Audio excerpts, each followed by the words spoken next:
for Cleveland so far this year. Their rush defense is brutal, and what you have is a Patriots team getting better, offensive line good. Ramondre Stevenson was excellent last week with Damian Harris not 100%, didn't see many snaps in the game. Just seems like a kind of nightmare matchup, honestly, for the Cleveland defense. And just to take it one step further, so again, if you're like, well, I don't have +3, what do I do?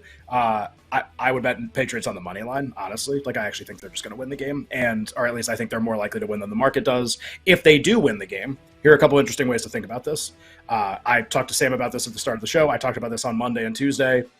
I am in buy mode on the Patriots here for the next couple of weeks in a couple different markets. So I don't think the division's really in play because Buffalo just exists as a team. Now, those two teams haven't played yet. Buffalo would be a massive favorite if they played right now. I don't think the division is in reach, but I do think the playoffs are in reach, and the Patriots are not regarded as a team with much of a shot to make the playoffs right now. Their next 5 games or the next 5 weeks, they play Chicago, the Jets twice, and Indianapolis, and they have a bye week.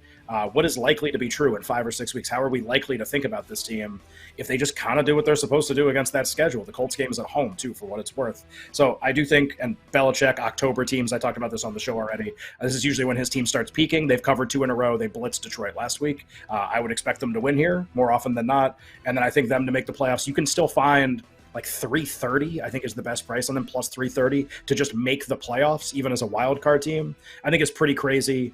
We also talked about Jack Jones, Defensive Rookie of the Year, but those prices have collapsed a little bit. So kind of a lot going on for me here. Honestly, could really use a Patriots win and just a team I think no one's buying yet. And I think like a month from now, you're going to hear people start to be buying, especially when Mac Jones gets healthy.